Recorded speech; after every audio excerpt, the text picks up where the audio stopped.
Please welcome Cisco's Executive Vice President and Chief People Policy and Purpose Officer, Fran Katsoudas, and Semafor's co-founder and CEO, Justin B. Smith.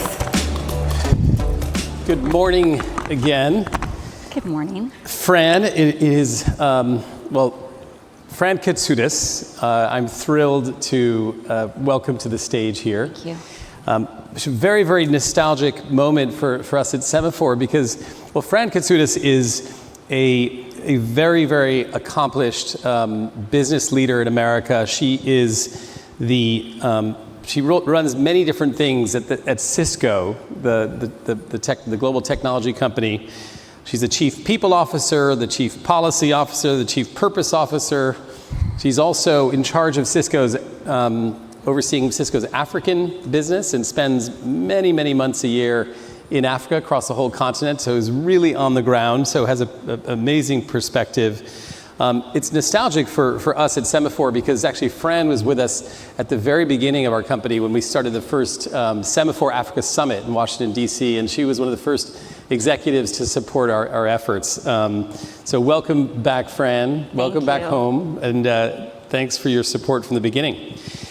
So I know you were recently in Africa, which is common for you, and I think along with Carnegie Mellon, as I understand, you recently released a report with very fresh data on the question of AI and the workforce in Africa. Tell us about the report's findings. What's your view on AI readiness across the continent, and where do you see the growth opportunities? Thank you so much, and it's great to be here. I do remember the first session, and as I looked at this room, I smiled because it was so much smaller. So happy to see everyone here for such important conversations as well. This is the third white paper that we've done. So we started about a year ago, and I think it's so important for us to listen, to learn, to co-design. That's why we partner with local universities as well. The first white paper was all about the impact of security and cyber attacks on the African continent. And there what we were able to highlight, unfortunately, is that cyber attacks impacted about 10% of the GDP on the African continent a few years ago. And what we know around the world is that there are 4 million security roles that are open and left unfilled because we don't have the talent. And so what's so interesting to me is we had the first paper on cybersecurity, which ended up pointing to talent. The second paper was all about the importance of public-private partnerships. And then this third one was all about AI and the opportunities ahead of us.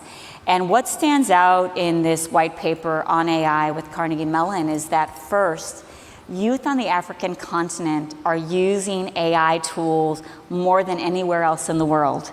The other data point that I just loved was that 75% of African youth plan to start their own company within the next 5 years. And when you think about that level of entrepreneurship, 75%. 75%. And the percentage of women was incredibly high as well, which I love seeing. And so what it tells us is there's tremendous opportunities, but then you juxtapose that with the fact that 62% of people are still not connected. And I think we have an opportunity to look at this through the lens of what it could be. And it's just going to require us to work with governments, to work with companies, to work with universities, to really meet this opportunity. So, I mean, that question, your comments lead directly to the sort of the core challenge of how this technology becomes adopted and benefits the whole world inclusively. And so for that type of inclusive progress in Africa, what are yours and Cisco's thoughts on how you can overcome those challenges, empower everyone to leverage AI, especially with those connectivity issues and resource issues?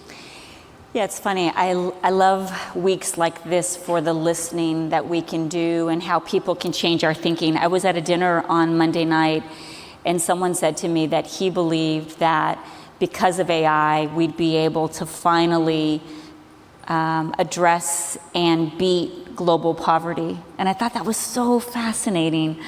And so what it tells me is that we have such an opportunity to architect, but to do so, people have to have the skills and the access to digital skills. And so what we're doing from a Cisco perspective, we've trained 1.6 million learners on the continent. Our goal is to get to 3 million by 2030. And that training involves what, specifically? So that training is everything from networking, security. Today we have 40 courses on AI from entry level to expert. I think the thing that's most important is we also offer certifications, and certifications tie to employability, because you're able to say to an employer, this is what I'm able to do, and have that proof point. And so what we are doing is we're working hard from a Cisco perspective, but we're partnering with many of our peers to put reports forward showing how we think jobs are going to change. We just released an ICT report that shows that about 78% of technical roles will change as a result of AI. In the sessions that I'm having, what I see is there's so much training that's available that's free, and we just have to help people get connected to it. In some level, it's mirroring the broader conversation about AI, which is it going to solve the world's problems, or is it going to cause the world's problems? Yes. And so it's a microcosm of that bigger issue in Africa, which is, will it solve world poverty, or is it actually going to drive less inclusiveness? Well, if we don't work hard, there is risk, because there is a digital divide, and we see the numbers, we know it's true. And I always think about this, but if you're someone that's not connected today, AI must feel so foreign. And so we do have to work really hard from a connectivity perspective. As much as companies are committed, I think if we don't work together, if we don't work with governments, we're not going to see the scale that's needed.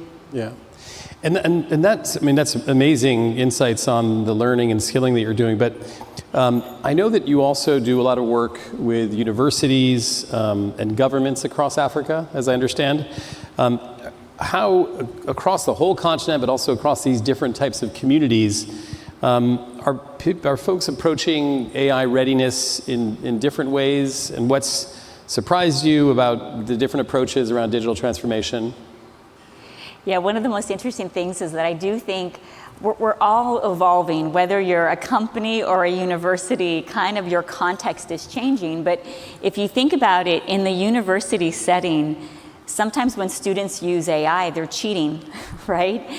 And then you think about it in the work construct, and you're like, use AI. We need you to drive this level of productivity and growth. And so what it tells me is that we have to get a little bit closer together. I think for a long time we've realized that students that come out of university have amazing skills and capabilities, but they don't necessarily know how to navigate companies.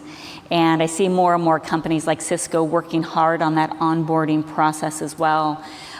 When I think about some of the universities that we have partnerships with in Africa, we're focusing a lot on how do we bring these technology centers on campus? How do we help get students closer to the technology? How do we help them learn about cyber and AI so that they can start to imagine very different careers as well? And do you see, what are Cisco's longer term plans in terms of driving that connectivity even more deeply? Are the investments continuing, and is there great enthusiasm for that? And do you see that other technology leaders following in your footsteps? I do. I think that AI has helped a lot, because I think there's an understanding that when you look at the demographics on the continent of Africa, when you look at all of those students, you recognize the opportunities are significant. For us, we have digital projects that we have launched up and down the company, and the beautiful thing about that is it's good for us from a business perspective, but it's also really good for the world. And we do have many projects that focus on access. We think a lot about how do you bring the price of access down so that more and more people can get connected, and we have a lot of initiatives around that too. And then lastly, I think something that I see in Africa is this immense focus on skilling, knowing that it's truly the unlock, and you'll see us continue to really push harder there. So you're Cisco's Chief Purpose Officer. I think you've also said that meaningful progress is the place where purpose meets partnership. How is Cisco bringing that to life in the future? We're doing that with amazing partners, and we're doing that through learnings that we're doing with our white papers.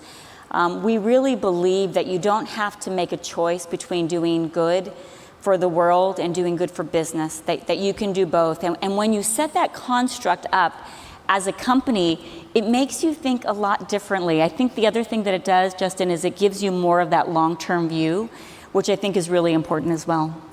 Last question, we just have a few seconds left, which is, I'm sure everyone, you're one of the leaders of corporate America. You're here probably doing 20 meetings a day. We're 3 days into it, 4 days into it feels like a month.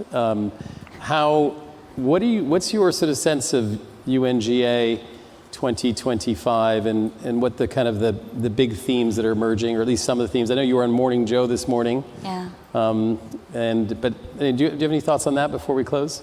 I do. It's such a time of tremendous turmoil and concern in many ways. But I think despite that, there's a hope and a belief that many of us can come together and to do good. I was on Morning Joe today because I'm the chair of the Global Citizen Board. And Global Citizen is an organization that believes that you can bring government and companies and youth together. And so, Justin, I would say there's hope. And so many of the conversations that I've had this week are all about learning. All of us need to continue to learn. And as we do that, I think we can lift up all of the communities around the world. So that's an optimistic take. It is. I'm an optimist. Okay. Fran Katsoudas, thank you so much for joining us, and thank you so much for starting and being a founding partner of this next 3 billion community. We're so Happy appreciative. to be here. Thank you so much. Thank you.